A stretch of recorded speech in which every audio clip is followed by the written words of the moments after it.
Today's episode of the WAC podcast is brought to you by Hercules Tires, the official tire of the Western Athletic Conference. Now here are your hosts, Eric Danner and Rachel Vigil.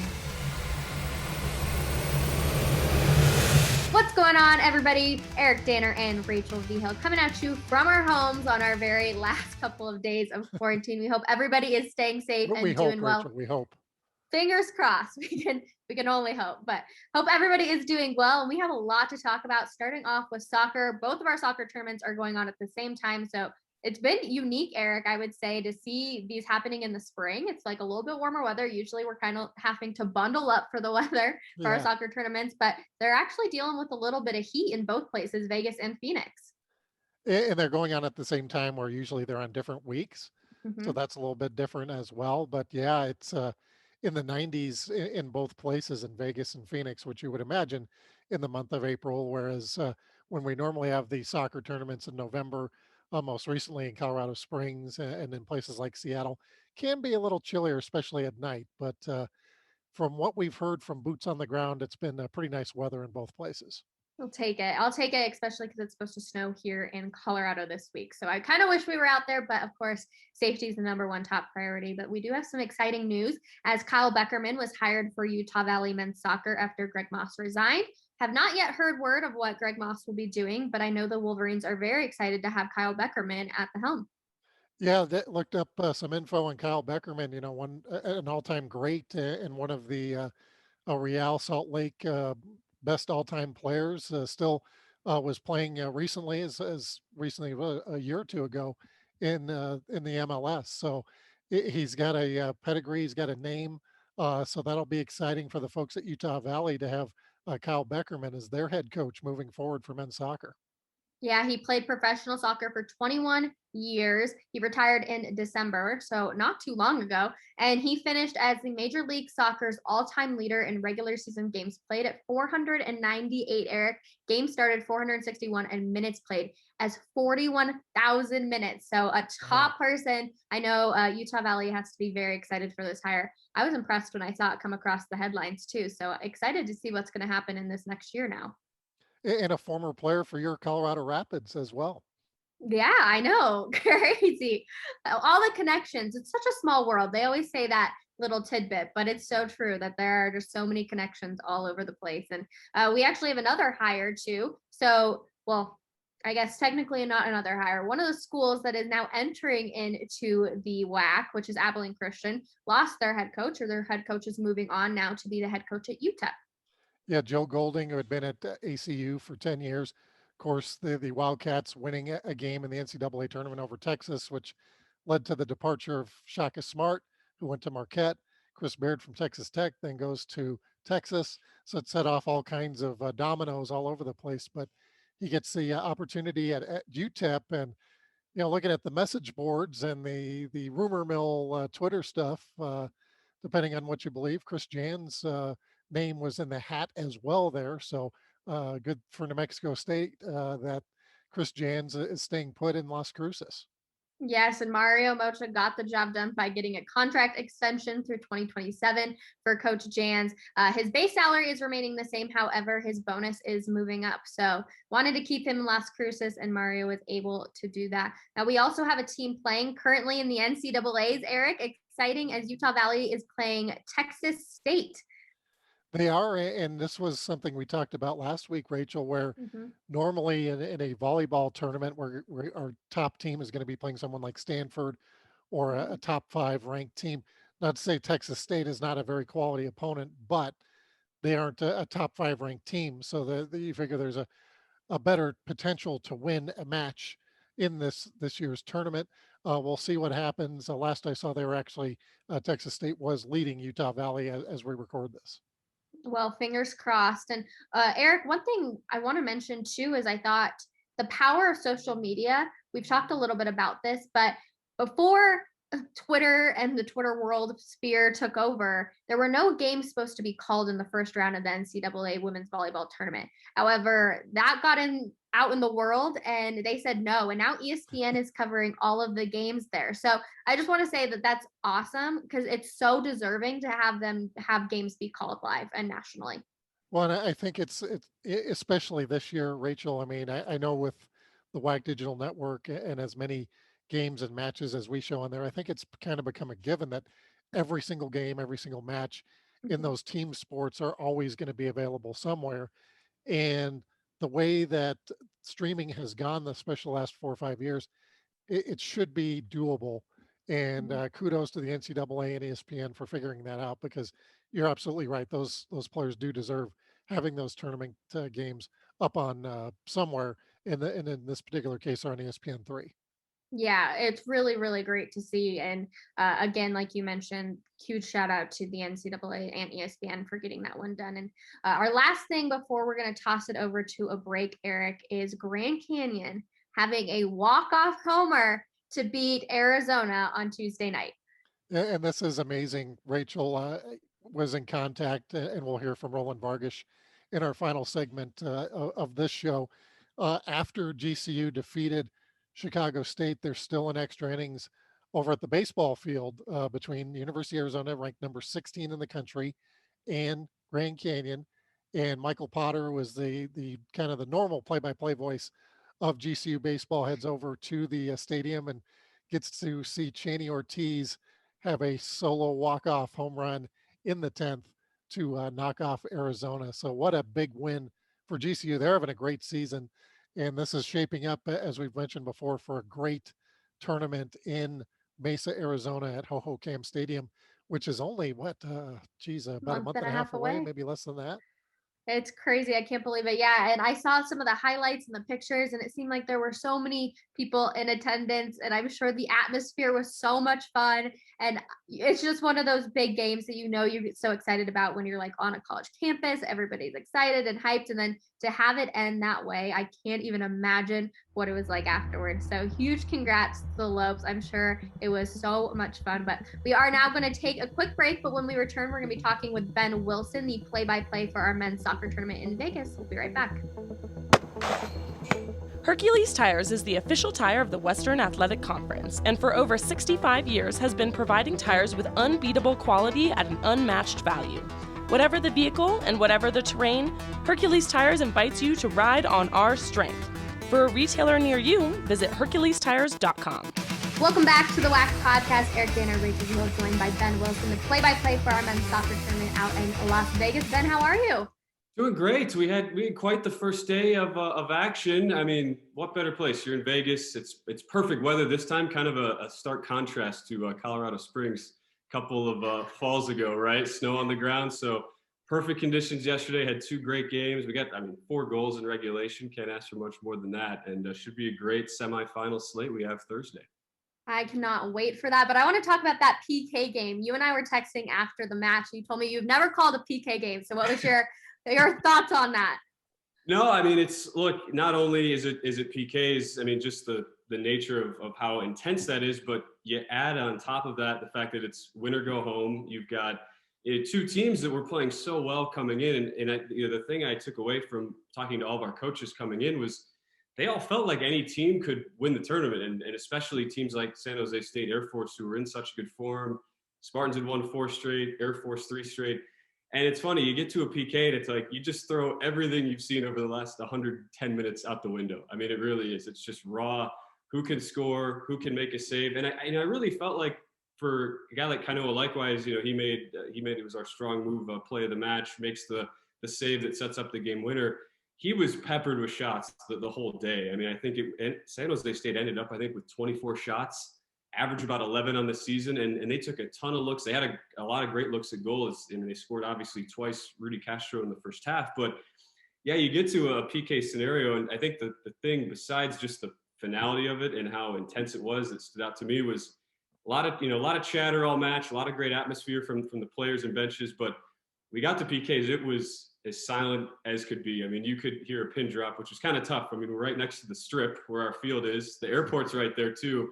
And it was as silent as I can ever remember, feeling at a soccer match. So it was incredible atmosphere, and for likewise, it was a great moment for him. At the same time, you just felt gutted for the San Jose State players. I mean, the combination of emotions there. They were to work as hard as they did, to have the type of year they did, and then for it to end right there, with basically one kick deciding it.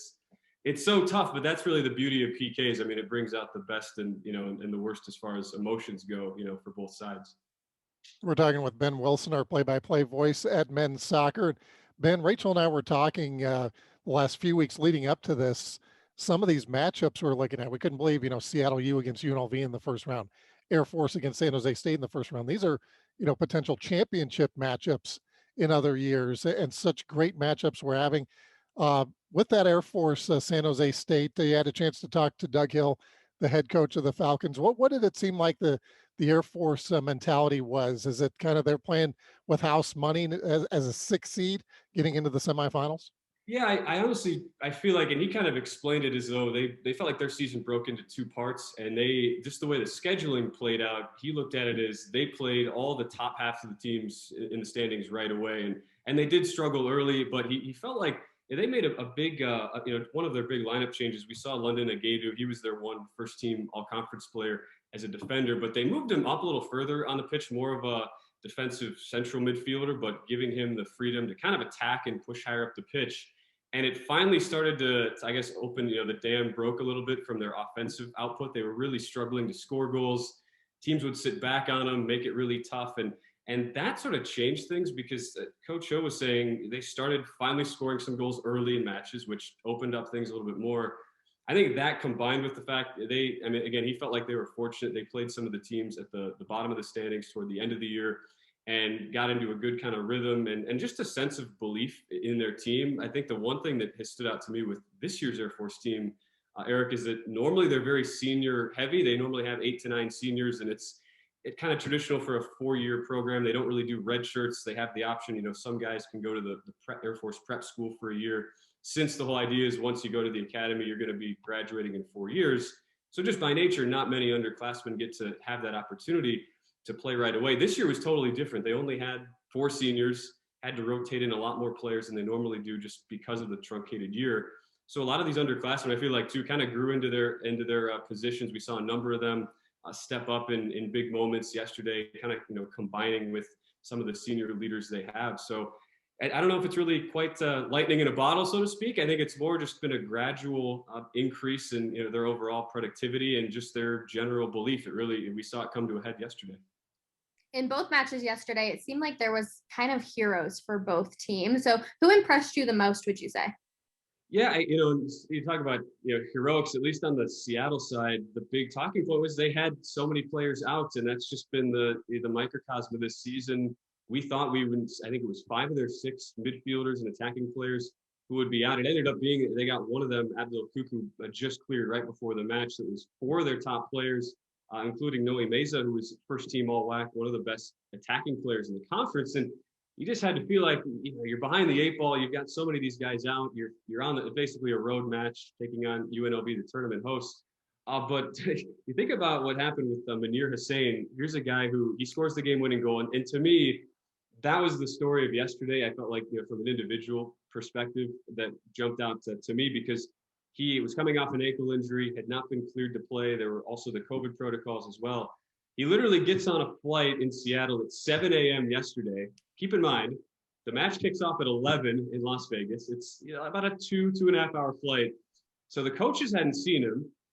Teammates hadn't seen him. He lands at the airport, comes straight to the pitch, gets there with, I would say, a half hour, 45 minutes before the match. Like, we had already been there for an hour. He finally rolls up.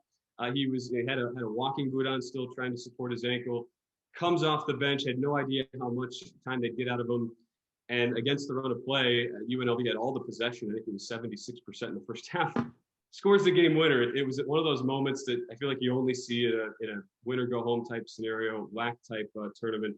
That to me was just unbelievable to watch. And we kind of talked about it on the Air Force side with Likewise, who really single-handedly kept them in that match. And Lathan Spadafora had a great goal that kind of took they took San Jose State by surprise. That really changed the whole tenor of the match because once he hit that tap in, you were tied 2-2. That belief I talked about for Air Force kind of picked up. And also a great story for Tristan Traeger, he led the conference in goals last year, hadn't scored a single goal all season, and had really been struggling just to find the back of the net. Ends up scoring their first goal and then scores the winner in PK. So it was a great kind of redemption story to see for him. Yeah, back to that Hussein story, Ben. I mean, that's one that's going to be talked about for a long time. I can't imagine getting on a plane in the morning and not only playing, but playing and scoring the winning goal after he's had an injury. That's one of the most unbelievable stories we've had all year. Yeah, I know. And the thing was, and we saw him he was in a walking boot too after the match. So he's clearly less than 100%. It's not like it was just a tap it or anything too. I mean, he gets the ball. It was sort of a weird play where Alex Acton Petronatis, he's a center back, kind of just gets the ball and had all sorts of space. He just starts dribbling and he sort of starts looking around like, this is not my normal position. What do I do? And he finds Hussein, who was on the edge of the box, kind of falling backward. His momentum was going away from goal. And I mean, it was like as good of a, if you talk about like world class on the D1 level, just to be falling back, curl a ball, top corner around a really good keeper in Miguel Duenas Jr. And we kind of asked Coach Fewing about that after the match. We're like, all right, you've been here 27 years. I'm sure this has to be new for you. And he just said, yep, that's just the way this season has been. And it's he's not even sure who will have available tomorrow. It's kind of the big unknown even now going forward. They're still going to be shorthanded against an undefeated Grand Canyon team. But yeah, it was that to us. It was just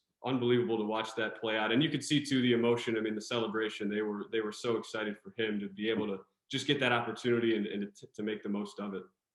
One thing I also noticed yesterday in both of the matches was it seems like one team would score a goal and literally within 2 minutes, you would have another goal. Like they were going so fast back to back. What could you tell from the emotion on the team? Like, was there some chippiness going on or was the plays just working for them? Yeah, and it's like it was a broadcaster's dream, honestly. Just I know it's a selfish thing to say, but the last thing you want is these tight 0-0 type matches. I joked with Philip Visa, our color analyst for the weekend. I'm like, I don't want to be nicknaming you 0-0 Phil here. All right, we want some goals, and I think a lot of times what happens in these matches, Rachel, kind of to your point, is it's very cagey, so to speak. Teams are feeling each other out, and it really depends. Like if you have a match that goes 0-0, comes say 60th, 70th minute, all of a sudden you really get that sense of all right, next goal is probably going to be your winner. But what we saw yesterday, to your point, goals early, not just in the first half, but early in the first half. And I think what happens and at least from the emotional standpoint of it, you've got the winner go home type mentality. These teams, I think, who were behind, it was not so much a wake up call as a call to urgency and a realization of, all right, we really need to get on the front foot. We need a quick answer. And in the case of Seattle, it was that I think was such a surprising response so quickly because UNLV had been an incredible defensive team. They had not allowed a goal.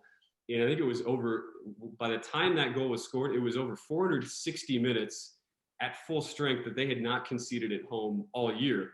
And like you say, I mean, emotionally, we saw the intensity kind of ratchet up right after those, but it just gave a totally different feel for a match. And all of a sudden you had both teams pushing back and forth, both UNLV and San Jose State. Neither of those teams were putting a ton of shots, whether on target or off target all year. Both of those teams doubled their season average shot outputs in regulation basically yesterday. So it really goes to show you saw some of these early goals and all of a sudden, I mean, bam, things just were going end to end stuff. And right before the Air Force goal, you look at that match, they're down 2-0, 29th minute. And I could hear Simon Tobin, the San Jose State coach, yelling out, all right, next 10 minutes are huge, guys. We got to be solid these next 10 minutes. And he was right on point because his team concedes 2 minutes later, gave up another goal, I think about 10 minutes after that. And the whole tone changes and things really tightened up. So it was fascinating to see that play out. I certainly selfishly, again, I hope we get that the rest of our matches, but it takes a match from being that kind of predictable, low scoring, kind of tightly played match into an unpredictable back and forth affair. And that's really what we got in both those games. And looking ahead to Thursday, Ben, you mentioned Grand Canyon, Seattle U in that first matchup at 11 a.m. Shella Steinman, the story there for GCU, or one of the stories we should say, a long time coach. He announced before the season began he's going to be retiring. Gets Coach of the Year. The Lopes are undefeated, and now they're playing Seattle U, a team that's had a lot of success in the tournament over the years. Again, a different team, and you mentioned Pete Fewing said he's not sure who's going to be available in that match on Thursday, but that should be a pretty exciting one at 11 a.m. Yeah, I think that's probably the best storyline, at least from our two matches, is you've got the defending champs they were preseason favorites as well. And despite, it's one of those things just from a pedigree standpoint, even with all the injuries and the guys are out, they still carry themselves like the defending champs. They expect to be there. And yeah, you have Grand Canyon trying to unseat them. It's funny how, and we talked about this in the Air Force match yesterday.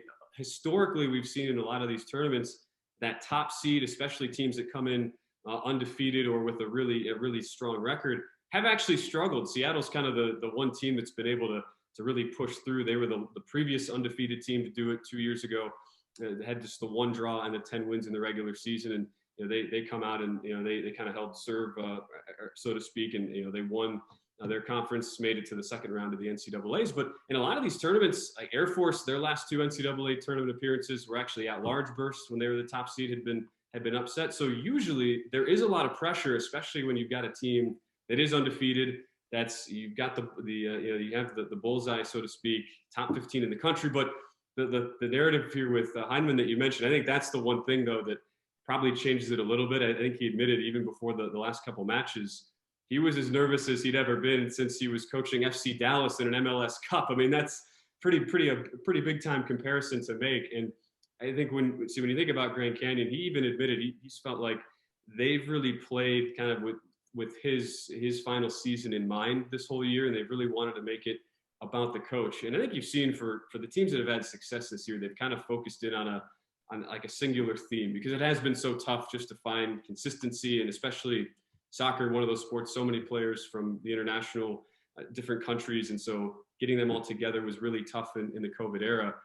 So I think a team like Grand Canyon that's banded together, I think they have to be considered the favorites just because of that aspect. But at the same time, you have 2 of the best goalies who will be squaring off here, and we talked about that kind of ad nauseum, at least on the Seattle side yesterday with how good they were at the back. Have to think this is going to be one of those 1-0, 2-1 type matches, and I'm fascinated to see it because, like you say, I mean, Hyman and Fewing on the other side, it's over 50 years of experience. These guys know what it takes to win, and I'm expecting just one of these epic type clashes that's probably a nip and tuck, really physical, and it's probably going to be, I would assume, decided by a single goal here. And our second match of the day is Air Force coming off the high of PKs, and they're going up against the WAC Offensive Player of the Year with UTRGV. What can fans expect out of that match?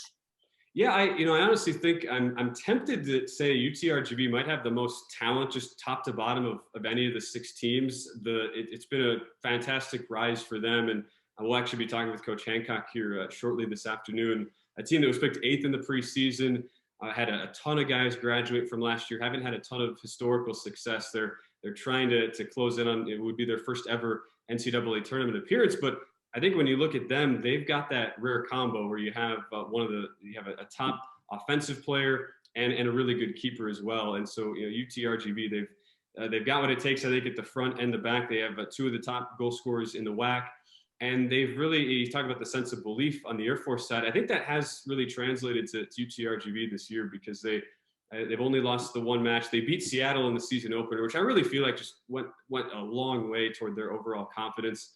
They're ranked for the first time in school history. So everything sort of seems to be coming together for them. And so it's like the one really good feel-good story against the other really good feel-good story in Air Force, who, I mean, they were 9th out of 11 teams 6 matches in. I mean, it was not unthinkable to think they might not even be in the tournament. And this is a year where, when you've got a lot of variance, I mean, Utah Valley was a finalist last year, didn't even make it for the top 6. So Air Force, I know, felt fortunate just to be in this spot. I think you have 2 teams who, definitely advantage to UTRGV.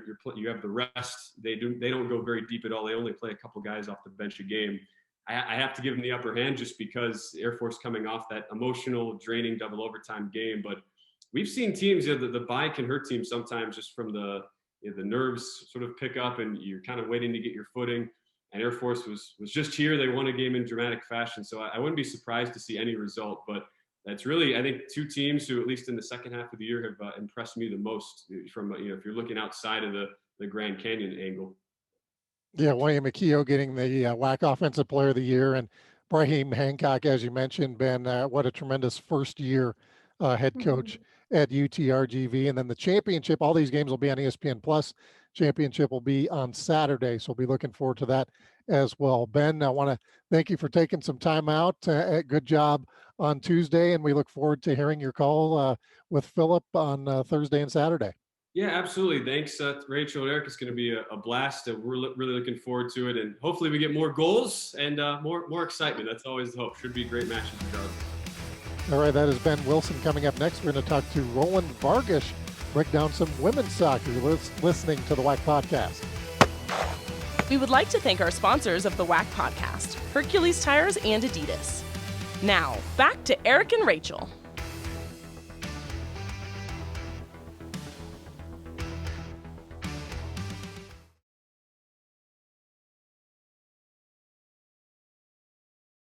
Welcome back to the WAC Podcast. Eric Danner, Rachel Vigil coming at you. We have a very special guest in Roland Vargas, who is the analyst for the women's soccer tournament out in Phoenix. How are you, Roland? I'm doing well. How are you guys? Doing great. Happy. I mean, you're out in Phoenix, so how's the weather? It's gorgeous. It's warm. It's a little bit windy, but it's beautiful. It's typical Valley of the Sun weather.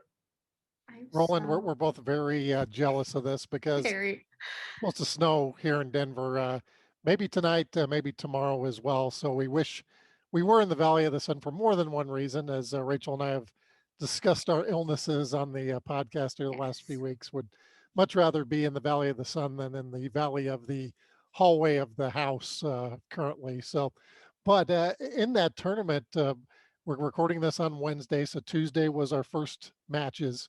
If people didn't watch the games, you would think there were two blowouts, and maybe you could make a case for that. But let's start with the first match of the day, which was New Mexico State taking on UTRGV. The Aggies had not won a tournament match since 2014. UTRGV, they had beaten New Mexico State twice during the regular season, but did not turn out that way. Tell us your synopsis of the game between those two teams. Well, I thought it was a really fantastic game. New Mexico State they sort of fell back, and UTRGV had a lot of the ball, and then New Mexico State were able to just use their speed, get in behind. They scored some really good goals, ended up winning. But I mean, a really, really tight game, really close game. UTRGV, I thought, played really well for big stretches of the game, but in the end, New Mexico State just too much firepower going forward, and it was a great way to start the tournament. It was a really enjoyable back and forth game. Eric, it's funny that you mentioned for people that may not have been able to watch, because I'm covering the men's soccer tournament this week, so I have not had an opportunity. I've seen some of the highlights, but I haven't been able to watch any of the full matches. So yeah, I want to hear about the second match now with Chicago State and Grand Canyon 5-2. Give us your synopsis on that one. Well, I think we came in thinking Chicago State winless were just going to sit back and they were just going to get sort of run over. And that happened early. I mean, 2 minutes in, GCU scored, and we're looking at each other in the booth going, oh boy, here we go. This one could get out of hand. But Chicago State, they came out in the second half. They got a couple of goals. They played really well for sort of fits and starts of that match. And it ended up being a really good match. GCU, clearly the superior team, but Chicago State, they acquitted themselves really well. And GCU, they've set up an awesome matchup here as we go forward into tomorrow. Yeah, and I think you pointed out during the broadcast, Roland, that it was, or maybe it was Michael, that it, obviously was 3-0 in favor of Grand Canyon, but then you take away that, it was 2-2 the rest of the match.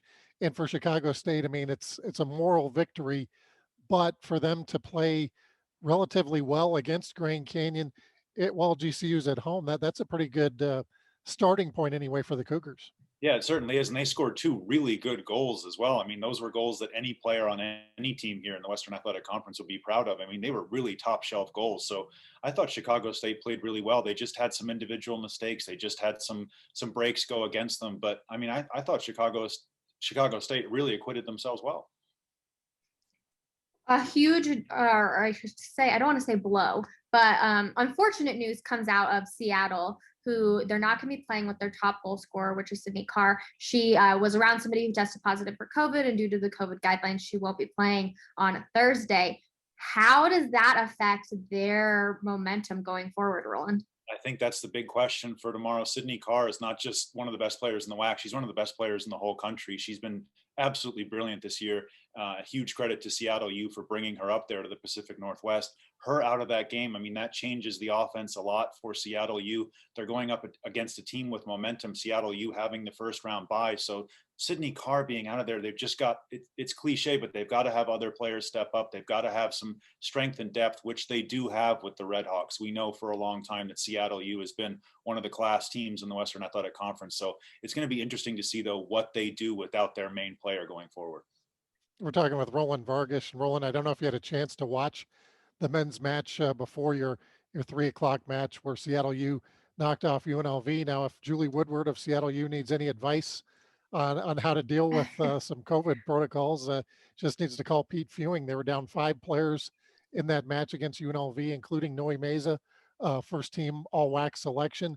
They fly in a freshman that morning and they have an 11 a.m. start and he scores the winning goal. So maybe Julie Woodward, maybe she can call on somebody to fly in tomorrow morning. Yeah, she might have to. We'll talk to her here soon for our pregame interview. But that just speaks to the strength and depth of Seattle U on both sides, on both the men's and the women's teams. I mean, they have so many quality players. They recruit so well. They do it every single year. And being able to go in there, as you said, missing players like Noe Meza, I mean, he's one of the best players in the WAC as well. So great win for Seattle U, but also a great win for Air Force yesterday.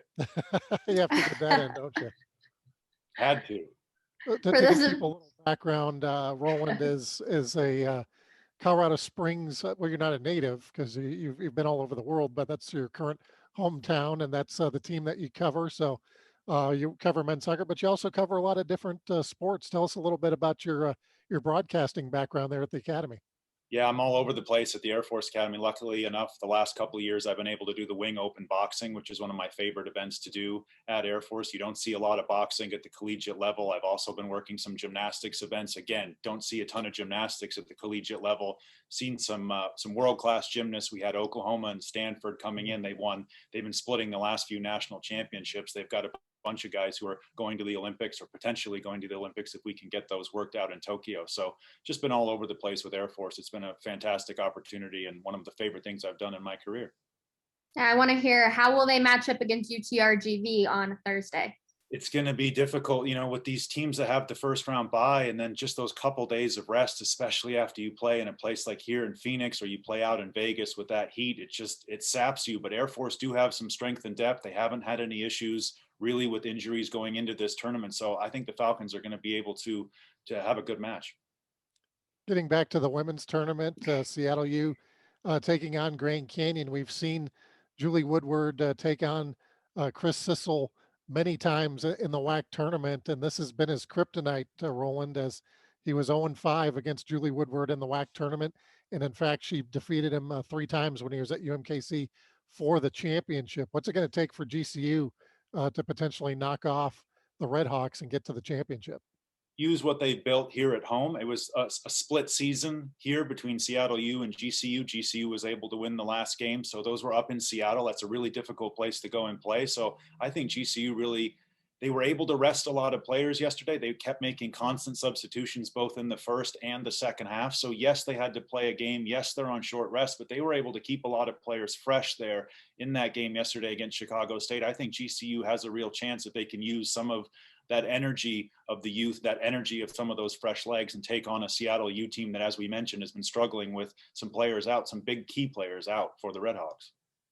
Now, when you look at Chris Sissel, like Eric mentioned, he was at UMKC prior. This is his first year with Grand Canyon. What differences and similarities have you seen from their game, like remaining from UMKC to here? Well, he has a system that he wants to play. His players, they push high up the field. He gets the wing backs forward. He plays a really aggressive, attacking brand of soccer. And you've seen that throughout Chris Sissel's career. He's a fantastic head coach. And then to have him down here with the resources of GCU and to be able to play in that stadium, which is a fantastic stadium, you can see GCU moving on to a different level with Chris Sissel at the helm. Yeah, we heard from Pete Fewing this week saying what immaculate shape the field at UNLV was this week. Do you see something similar there at GCU? I know you've talked a little bit there, watering the field in between matches and keeping it in really good shape. Yeah, this field's world class here at GCU. It's far and above some of the fields you see in the USL, even in the professional game and men's soccer across the United States. It's a fantastic stadium, and the playing surface is absolutely immaculate. How have the players handled the heat that is Arizona?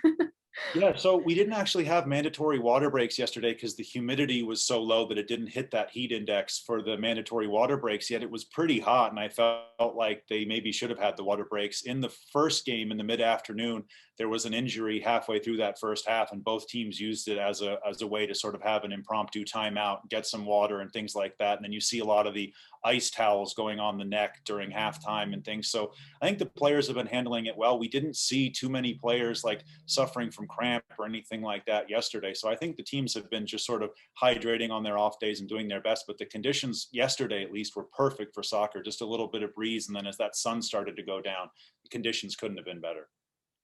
Our first matchup on Thursday will be at 3 p.m. on ESPN Plus. That is New Mexico State taking on Utah Valley. Utah Valley is another school that's had a lot of success in the WAC tournament. New Mexico State, their first win since 2014 and first win for head coach Rob Bartz in the tournament at New Mexico State. Yeah, and New Mexico State, they played so well yesterday. Obviously, they're going to be the underdog in this match, but they've got the momentum. Their game plan worked perfectly yesterday. Obviously, Utah Valley will have watched that, seen what they need to do to slow down the Aggies, but I think New Mexico State does have a puncher's chance in that game. And then on our fourth match of the tournament, Grand Canyon versus Seattle U, we've talked a little bit about this matchup, but what can fans expect, Roland? I think a back and forth game. I think despite the players that Seattle U are going to be missing, they still have a ton of quality. We mentioned that. And the fact that that season series was split 1-1, I think is really going to add some spice and really going to add some character to that match tomorrow evening. It should be just a perfect event with GCU being at home. They've got the momentum. They've got a ton of confidence. And then Seattle U coming in a little bit bruised, a little bit wounded with some of the players they have out. I think it's setting up to be a real back and forth game that could see a lot of goals.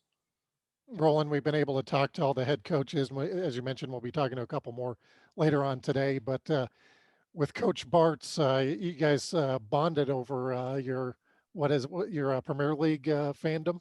Yeah, my fandom of Manchester United. I had my zebra pants yesterday, and then Coach Sissel as well, giving me a shout out from field level when he saw those and asking me if those were Man United pants. So those have become quite the hit down here in Phoenix. We're going to need a picture of that on social media, please. I would appreciate a tag. I can do that. Well, hey, Roland, keep up the good work. Always good to hear you calling soccer. It's always very entertaining, some of your phrases and the way you're able to break things down quickly, especially on goals. That's such a hard thing to do as a broadcaster.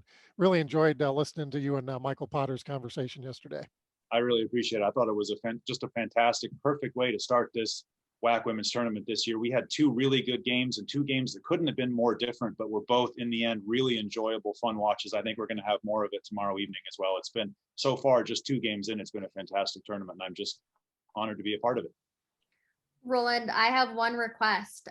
For people that don't know, Roland and I worked together in Seattle, 2 years ago now? I think 2 years ago. Yep. We had made a fun game where I gave Roland a word and he had to incorporate it into the broadcast. So Roland, in honor of me not being there, I'm going to give you a word that I would like to have you incorporate on Thursday or Saturday, whichever day you choose. But we're going to go with I'll make it something easy-ish. Let's go with pineapple or something. Okay. Pineapple, I can do that. Oh yeah. Okay. Perfect. That's what I like to hear. I can't wait to hear the call. Okay, it's easier than some requests I get at Air Force where they want spatula or something like this. Pineapple is actually you can work that one in. That I was going with Squidward for a second, but I figured I would make it a little bit easier. Pineapple. Yeah, no, pineapple it is. You'll hear it. Maybe for the championship, Rach. Squidward. There we go. We have a lot of fun here in the WAC, in case people don't realize that. We sure do. That Seattle trip was amazing, and I wish you guys were here in Phoenix. It's just been, like I said, GCU's done a great job hosting it so far through the first day, and it's been really nice down here, and I hope you guys are feeling a little bit better, and I hope the snow isn't too deep up there in the Rocky Mountains. Fingers crossed. Well, Roland, thanks for your time again, and best of luck on your call tomorrow. Thank you, guys. Stay well. I'll talk to you soon. That is Roland Vargish. I want to thank him for joining us. Also, Ben Wilson, who was on the show today, and I want to thank everybody for listening to the WAC Podcast. Make sure to follow us on Facebook, Instagram, Twitter, and YouTube. And check out our website at wacsports.com.